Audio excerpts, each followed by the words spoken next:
नमस्कार दोस्तों। 5 राज्यों के चुनाव जहां पर हाल ही में संपन्न हुए हैं, इनमें जितने भी मुख्यमंत्री बने हैं, उनमें अगर ममता बनर्जी को छोड़ दिया जाए तो सबसे ज़्यादा सुर्खियां बटोर रहे हैं असम के नए मुख्यमंत्री हेमंत बिस्वा शर्मा। हेमंत बिस्वा शर्मा के बारे में मैंने पिछले भी कभी भी जब मैंने असम के बारे में वीडियो बनाए तो हमेशा उसमें मैंने ये ज़रूर बताया कि अब की बार बीजेपी के लिए सबसे बड़ा चैलेंज यही होगा कि वो जीत तो जाएंगे, लेकिन सीएम वो सर्बानंद सोनोवाल को कंटिन्यू करें या फिर हेमंत बिस्वा शर्मा को चीफ मिनिस्टर बनाएं, इसमें उन्हें दुविधा होगी। ये दुविधा हुई भी, लेकिन अमित शाह ने इस दुविधा पर तुरंत काबू पा लिया और उन्होंने साफ कर दिया कि हेमंत बिस्वा शर्मा ही सीएम बनेंगे। और तमाम बीजेपी के विरोध के बावजूद अमित शाह ने हेमंत बिस्वा शर्मा को चीफ मिनिस्टर बनवा दिया। बीजेपी में बड़ा विरोध था हेमंत बिस्वा शर्मा का। उनका विरोध इसलिए था कि वो 2015-16 में ही बीजेपी में आए थे। 2016 में ही बीजेपी पहली बार असम में सत्ता में आई। पहले वो कांग्रेस में हुआ करते थे। तरुण गोगोई जब चीफ मिनिस्टर रहे लगभग 3 पीरियड तक, लगातार 15-16 साल तक, तो उस दौरान वो उनके साथ भी मंत्री रहे और कांग्रेस में रहते हुए भी वो एक पावरफुल लीडर के रूप में अपनी पहचान रखते थे। और जब वहाँ पर कांग्रेस के अंदर ये चर्चा चलने लगी थी, शायद तीसरे टर्म की बात है तरुण गोगोई के, जब ये चर्चा चलने लगी कि हेमंत बिस्वा शर्मा और तरुण गोगोई में से किसको तीसरी बार सीएम बनाया जाए। 2 बार लगातार तरुण गोगोई रहे, जब तीसरी बार उन्हें सीएम बनाया जाने लगा तो ये चर्चा चली कि भाई इस बार हेमंत बिस्वा शर्मा को दिया जाए। युवा हैं, डायनेमिक हैं और बहुत ही अच्छे वक्ता हैं और बहुत ही अच्छी इमेज उनकी है। तो उस मुद्दे को लेकर कांग्रेस हाईकमान में एक इस तरह की ओपिनियन बनी कि नहीं साहब, अभी तरुण गोगोई को कंटिन्यू करा जाए। और इसका फैसला करने के लिए पार्टी हाईकमान ने तय किया कि मल्लिकार्जुन खड़गे साहब, जो विपक्ष के नेता भी रहे हैं लोकसभा में, इस बार तो वो हार गए थे। 2014 में वो जब जीते थे तो कांग्रेस के नेता थे वो लोकसभा में। तो खड़गे साहब को कहा गया कि आप जाइए और यहाँ ये जो हेमंत बिस्वा शर्मा और तरुण गोगोई का झगड़ा है उसे निपटा कर आइए। और फिर कांग्रेस में वही होता है, जब कोई बुजुर्ग पुराने नेता को भेजा जाता है तो वो अपनी मर्जी चला कर आ जाता है और पार्टी के भविष्य को लेकर कोई सोच पार्टी में कभी नहीं बन पाती इसी वजह से। और उन्होंने तरुण गोगोई को प्रायोरिटी दे दी थी हेमंत बिस्वा शर्मा पर। इस बात से नाराज़ होकर हेमंत बिस्वा शर्मा शामिल हो गए थे बीजेपी में। इसके बाद वो सर्बानंद सोनोवाल की मंत्री रहे, फाइनेंस मिनिस्टर रहे, शायद हेल्थ मिनिस्टर भी का भी पोर्टफोलियो था उनके पास, और 5 साल तक उन्होंने बहुत बढ़िया काम किया। इसके अलावा बीजेपी ने उन्हें तवज्जो दी। अमित शाह ने उन्हें जो नॉर्थ ईस्ट में जो एनडीए का अलायंस है, नॉर्थ ईस्ट के जितने भी स्टेट्स हैं उनमें जो छोटे दल हैं उन सब का कन्वीनर बना दिया कि आप इनके संयोजक रहिए और इन छोटे दलों से बात करते रहिए और इन्हें एनडीए में शामिल कराते रहिए। इसका परिणाम ये हुआ कि पिछले 3-4 साल में बीजेपी ने नॉर्थ ईस्ट के कई राज्यों में, मणिपुर, त्रिपुरा, कई जगह अपनी सरकारें बना ली हैं, जोड़ तोड़ करके, जुगाड़बाजी करके, किसी भी तरीके से। और नॉर्थ ईस्ट में सबसे महत्वपूर्ण है कि नॉर्थ ईस्ट में लगभग 42 सीट, तो अगर पश्चिम बंगाल की छोड़ दी जाए तो इन छोटे स्टेट्स में लगभग 25 लोकसभा सीटें हैं। और 25 लोकसभा सीटों को ध्यान में रखकर भी बीजेपी ने हेमंत बिस्वा शर्मा पर फोकस किया। और 2019 के लोकसभा चुनाव में बीजेपी ने इन 25 में से 19 को जीतने में सफलता हासिल की। यही वजह थी कि अमित शाह ने वीटो किया और कहा कि नहीं, इस बार चीफ मिनिस्टर होंगे हेमंत बिस्वा शर्मा।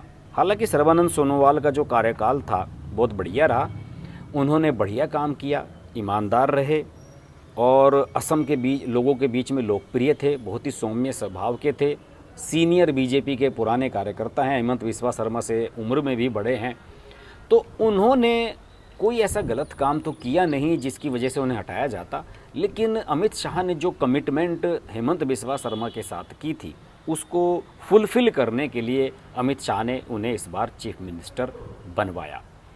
और इसके अलावा जो अगले लोकसभा चुनाव होंगे 2024 के, उन्हें फोकस में रखते हुए भी अमित शाह ने इन्हें आगे बढ़ाना उचित समझा। अब सर्बानंद सोनोवाल को शायद सेंटर में एडजस्ट किया जाएगा और मुझे नहीं लगता कि हेमंत बिस्वा शर्मा से उन्हें कोई दिक्कत हो सकती है। हेमंत बिस्वा शर्मा का भी एक लेटेस्ट इंटरव्यू आया है जिसमें उन्होंने कहा है कि सोनोवाल हमारे लीडर थे और हैं और रहेंगे, और शपथ ग्रहण करने के बाद वो सबसे पहले उस कॉन्स्टिट्यूंसी में गए जिस कॉन्स्टिट्यूंसी से सर्बानंद सोनोवाल जीतते हैं, और सर्बानंद सोनोवाल के क्षेत्र में जाकर उन्होंने बीजेपी कार्यकर्ताओं से कहा कि यहाँ पर हम अब डेवलपमेंट का अपना कार्य करते रहेंगे जैसे हम पहले करते रहे हैं, और अगर सोनोवाल जी चीफ मिनिस्टर नहीं हैं तो इसका मतलब ये नहीं है कि हम यहाँ की अवहेलना करेंगे। तो इस तरीके से पिछले कुछ दिनों से हेमंत बिस्वा शर्मा पर ख़ास तौर से बड़ा फोकस बन रहा है। हेमंत बिस्वा शर्मा पर सबका फोकस ये है कि हेमंत बिस्वा शर्मा को एक डायनामिक चीफ मिनिस्टर के रूप में सब लोग देख रहे हैं, और उन्होंने अपनी पहली कैबिनेट की जो बैठक है उसमें कुछ ऐसे फैसले लिए जिससे ये साबित हो गया कि वो आने वाले समय में निश्चित रूप से यहाँ बीजेपी को एक स्थापित एक बड़ा नाम यहाँ पर बना देंगे। देखिए, उन्होंने कई अच्छे फैसले लिए हैं, और उन्होंने जो ये चुनाव लड़ा गया था ये मित्रजोट अलायंस का लड़ा गया था जिसमें Assam Gana Parishad, United people's front ऐसे जो दल हैं ये भी उनके साथ थे, और इनके हितों को ध्यान में रखते हुए हेमंत बिस्वा शर्मा ने अपनी कैबिनेट का गठन किया है, और उन्होंने जो अपनी शपथ ग्रहण की उसमें 13 कैबिनेट मंत्रियों के साथ शपथ ली, जिनमें से 3 उन्होंने इन सहयोगी दलों के रखे हैं, असम गण परिषद के अतुल बोरा और केशव महंता को, और यूनाइटेड पीपुल्स फ्रंट के यूजी ब्रह्मा को। ये पहले सांसद भी रह चुके हैं ब्रह्मा जी। इसके अलावा उन्होंने कुछ और जो बहुत बढ़िया काम किए हैं, ये बढ़िया काम किया कि उन्होंने इस बार असम की फाइनेंस मिनिस्टर बनाया है एक महिला को। महिला को किसे बनाया है, वो भी पहले कांग्रेस में रही हैं और तरुण गोगोई की सरकार में मिनिस्टर रह चुकी हैं, और ये भी अभी 2021 के चुनाव से कुछ समय पहले ही, कुछ महीने पहले ही बीजेपी में आई थी, और इन्हें हेमंत बिस्वा शर्मा ही शायद लेकर आए थे। इनका नाम है अजंता नियोग, 57 साल की हैं, गोलाघाट से 4 बार की एमएलए हैं, इस बार भी वहीं से जीती हैं, और इन्हें वित्त मंत्री के अलावा सोशल वेलफेयर मंत्री का पोर्टफोलियो भी दिया गया है। हेमंत बिस्वा शर्मा का टारगेट ये है कि असम को देश के टॉप 5 राज्यों में लाया जाए, डेवलप कराया जाए, यहाँ पर नौकरियों के जो अवसर हैं वो पैदा किए जाएं, बड़ी बड़ी कंपनियों के ऑफिसेज यहाँ पर खोले जाएं, और वित्त मंत्री के रूप में जो उन्होंने सर्बानंद सोनोवाल की सरकार में काम किया था उस काम को ही आगे बढ़ाया जाए। और इस काम को फोकस करने के लिए उन्होंने अजंता नियोग पर भरोसा किया है, और इस बात के लिए उनकी बड़ी सराहना की जा रही है कि उन्होंने एक महिला को इस तरीके से वित्त मंत्री बनाया है जिस तरीके से नरेंद्र मोदी ने निर्मला सीतारमण को बनाया हुआ है, और इसकी उनकी काफ़ी तारीफ भी हो रही है।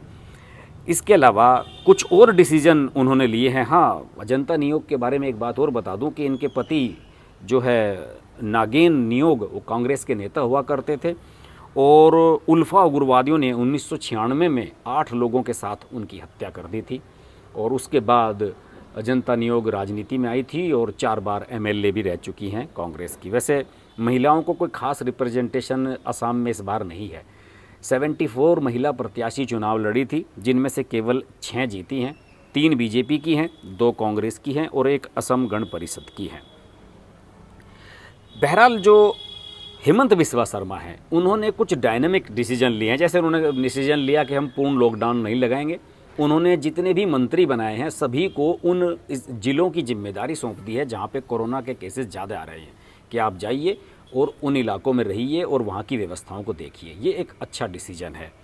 इसके अलावा उन्होंने कई और भी बड़े फैसले लिए। उन्होंने कहा कि अगले मार्च तक हम असम में 1 लाख नौकरियाँ पैदा कर देंगे, और इसके अलावा जो छोटे ऋण हैं, छोटे कारोबारियों के, उन्हें माफ़ करने की योजना बनाई गई है, और इसके लिए 2 कमेटियाँ उन्होंने बनाई हैं कि आप लोग देखिए और 1 महीने के अंदर मुझे रिपोर्ट दीजिए, उसके बाद हम इस पर आगे कार्रवाई करेंगे। इसके अलावा उन्होंने एक और नया डिसीजन लिया है जो अभी किसी स्टेट में नहीं देखने को मिला है। उन्होंने कहा है कि हमारी कैबिनेट के जो मंत्री हैं वो हर बुधवार को एक मीटिंग किया करेंगे, और जितने भी डिसीजन हुए हैं या जितने भी काम हुए हैं इस दौरान उन सबको रिव्यू किया जाएगा। ये एक बहुत बढ़िया डिसीजन है मेरा मानना है। हर हफ्ते अगर कैबिनेट मिलेगी तो बहुत सी चीज़ें हैं जो कम्युनिकेशन के थ्रू सोल्व हो जाती हैं और ये सोल्व हो जाएंगी। वैसे उनके सामने और भी कई फैसले हैं, ऑयल इंडस्ट्री से जुड़े हुए कई बड़े डिसीजन उन्होंने लिए हैं, इंजीनियरिंग इंडिया लिमिटेड से जुड़े हुए बड़े बड़े फैसले उन्होंने लिए हैं, और एनआरसी का जो मुद्दा है, एनआरसी हो चुका है वहाँ पर और उसमें कई खामियां सामने आई थी, इसे लेकर विरोध भी रहा। सीएए का मुद्दा है जो उनके सामने बड़ा चैलेंज रहेगा। हालांकि सीएए को लेकर उनका कहना है कि हम सीएए के मुद्दे पर कुछ संशोधन केंद्रीय गृह मंत्री से चाहते हैं, और क्योंकि असम की स्थिति दूसरे राज्यों से अलग है, इसलिए यहाँ पर सीएए थोड़ा दूसरे तरीके से लागू किया जाना चाहिए और इस पर उनकी बात चल रही है। इसके अलावा कहा कि एनआरसी का जो पिछला सर्वे हुआ था, वेरिफिकेशन हुआ था, उसमें जो कमियां थी उनको दूर करने के लिए हम लोग सुप्रीम कोर्ट जा रहे हैं और मांग कर रहे हैं कि इसका रीवेरिफिकेशन कराया जाए। अगर सुप्रीम कोर्ट इसकी इजाज़त दे देती है तो इससे काफ़ी समस्याओं का समाधान हो सकता है, और इसके बावजूद भी अगर ऐसा हो, अगर कुछ कमी ये एनआरसी के थ्रू जो लोगों के नाम सामने आए थे उन्हें लागू करना होगा तो फिर हम उनको लागू भी करेंगे, फिर हम इस डिसीजन को वापस नहीं बदलेंगे, ये उन्होंने साफ कर दिया है। इसके अलावा उनकी कुछ खास और जो अलग अंदाज है वो बड़ा सुर्खियों में है। जैसे उन्होंने कहा है कि वो मुख्यमंत्री आवास में नहीं रहेंगे। अभी तक वो जहाँ पर असम के एक मंत्री के रूप में रह रहे थे, दिसपुर में जो उनका आवास है वहीं पर उन्होंने रहने का फैसला किया है, वरना इससे पहले सर्बानंद सोनोवाल और तरुण गोगोई ये सब लोग, एक गेस्ट हाउस है वहाँ पहाड़ पर बना हुआ है जो उसमें रहा करते थे। लेकिन इन्होंने कहा है कि नहीं भाई, मैं तो जो मेरा अपना मंत्री का जो दफ्तर है मैं वहीं से अपना कामकाज चलाऊँगा और उसको अभी चेंज नहीं करूँगा। ये दिखाता है कि वो कितने काम और कूल हैं और कितने डाउन टू अर्थ हैं। पिछले दिनों मैंने एक खबर भी, एक सोशल मीडिया पर एक खबर भी चल रही थी कि उन्होंने अपनी पत्नी से जब लव मैरिज की थी तो अपनी सास से ये कहा था कि देखना आपका दामाद, अपनी मम्मी से ये कह देना कि आपका दामाद एक दिन चीफ मिनिस्टर बनने वाला है असम का, और आज वो उन्होंने कर दिखाया। तो हेमंत बिस्वा शर्मा की जो डायनेमिक्स हैं वो निश्चित रूप से बीजेपी को फ़ायदा पहुंचाने वाली हैं, न सिर्फ असम में बल्कि मुझे लगता है कि पूरे नॉर्थ ईस्ट में उनका बढ़िया इम्प्रेशन जाने वाला है। और यही वजह है कि अमित शाह ने सबको छोड़कर, पीछे छोड़कर प्रायोरिटी दी है हेमंत बिस्वा शर्मा को कि नहीं, हम इन्हीं के साथ कंटिन्यू करेंगे। हेमंत बिस्वा शर्मा पर हमारी नज़र बनी रहेगी। और अगर आपको मेरे वीडियोज़ अच्छे लगते हैं तो प्लीज़ इनको लाइक करें, सब्सक्राइब करें, नोटिफिकेशन के लिए बेल आइकन जरूर प्रेस कर लें सब्सक्राइब करने के साथ साथ, क्योंकि जब मैं लाइव आता हूं तो आप मुझसे लाइव जुड़ सकते हैं। देखते रहिए हर्ष की बात लाइव। नमस्कार। नमस्कार दोस्तों, मैं हूं रवीना टंडन और आप देख रहे हैं हर्ष की बात। हर्ष जी एक बहुत ही सीनियर और बहुत ही समझदार जर्नलिस्ट हैं एंड मेरे मित्र भी हैं। तो बहुत खुशी है मुझे आपको बताने के लिए कि उनका ये जो YouTube चैनल है बहुत ही कामयाब है और उसके लिए मैं उनको बहुत मुबारकबाद देना चाहती हूँ। एंड एक चीज़ ज़रूर कहूँगी उनके लिए कि वो बहुत एक अच्छे इंसान भी हैं। इंसान होना बहुत ज़रूरी है लाइफ में, क्योंकि वो अपने आप अपनी लिखावट में आ जाता है। तो बहुत ही कम ऐसे हमारे होनहार जर्नलिस्ट रह गए हैं हमारी इंडस्ट्री में जो सोचकर और समझदारी के साथ, रिस्पॉन्सिबिलिटी और जिम्मेदारी के साथ आर्टिकल्स लिखते हैं। सो कॉन्ग्रेचुलेशंस हर्ष जी, एंड आप लोग ज़रूर देखिए, लाइक कीजिए हर्ष की बात।